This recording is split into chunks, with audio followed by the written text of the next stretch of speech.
I want to tell the first little part of the Inanna story. It's called the Hulupu tree, and it's just the first section of the story, but it so resonates, I think, with the psyche of adolescent girls.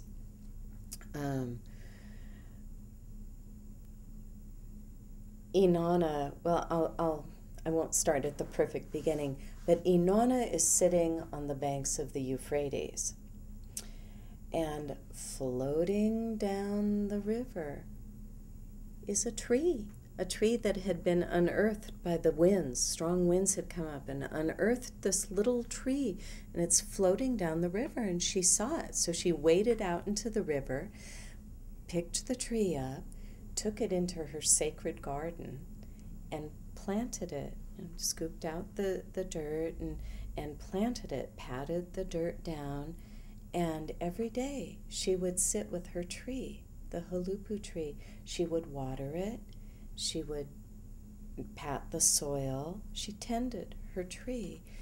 And as she sat next to the tree, you can kind of just picture her sitting, her legs to the side and sitting with her tree, and she began dreaming into the tree and wishing into the tree, so that all those kind of daydreamy things that we have, all the daydreaming that goes on in our childhood, was happening in relation to the tree, so that over time the tree held her deepest hopes and dreams. And one of her dreams was that someday the wood from that tree would make her marriage bed. And one of her wishes was that one day the wood from that tree would make her throne, for her to be the queen. Well, that can't last forever. So one day, Inanna looked at her tree and discovered that the serpent had come in and dug into the roots of the tree and entwined its body in the roots of her tree. And she didn't like that. She saw that serpent and she cried. And she, leave my tree, go away from my tree. But it didn't.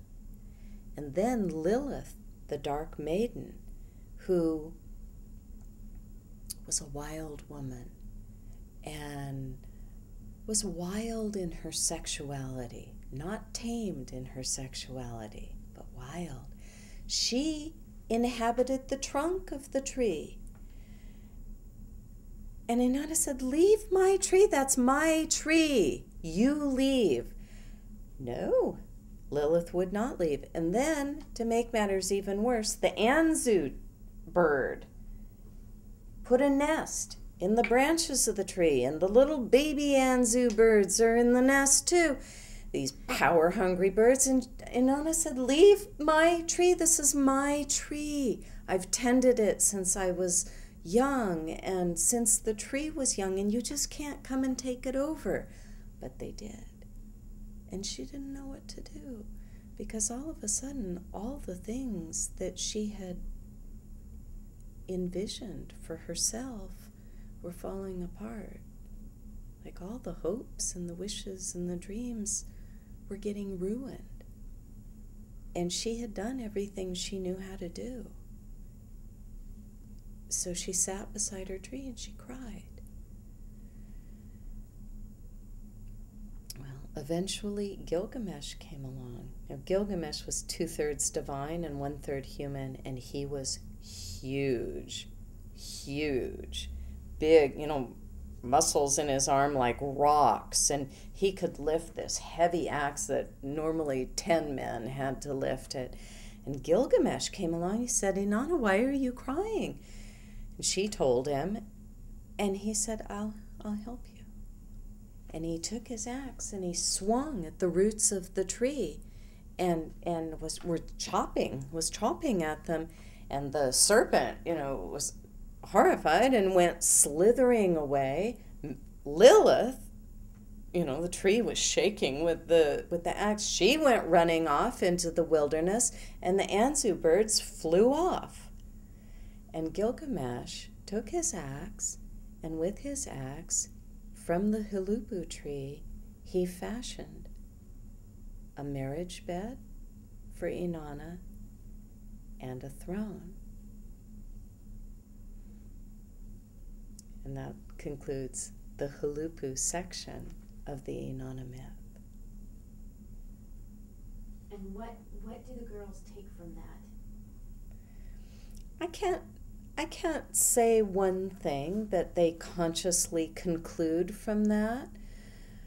Well, I can say some things, actually, because in the class where I just taught this recently of 9th grade girls, I made a little journal for each person in the class, and there were always colored pencils around, so when people were listening to the story, they could color if they wanted to.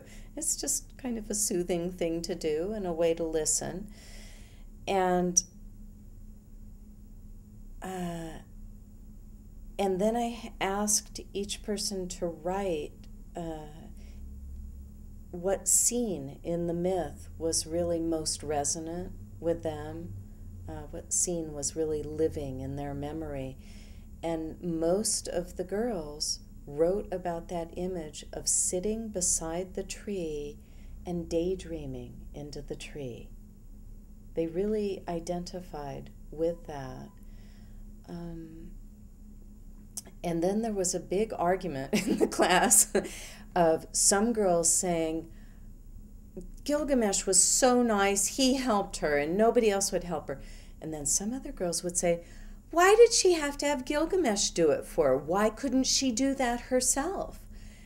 And so there was quite an argument about whether Inanna should have had the ego strength to deal with the problem on her own, and whether she was like caving in and just crying and letting a man take care of the problem for her, or whether sometimes in life you're beyond your capacity. You did what you could do. You did what you knew how to do.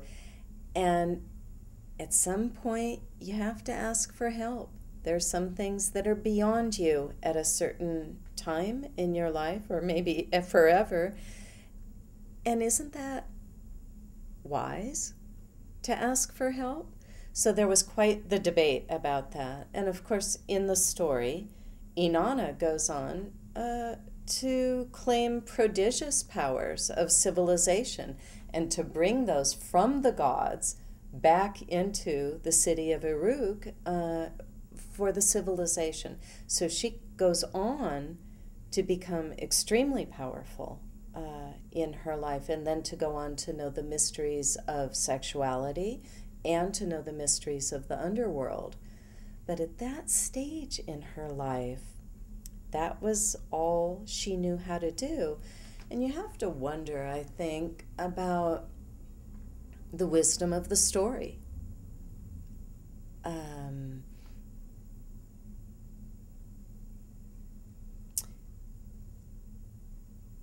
About the wisdom of, about the necessity of the joining of masculine powers and feminine powers, that there are certain kinds of partnerships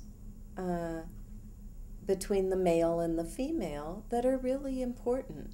Now, Gilgamesh went on to become the king, not in that particular story, but in the Gilgamesh story, he became the king of Uruk.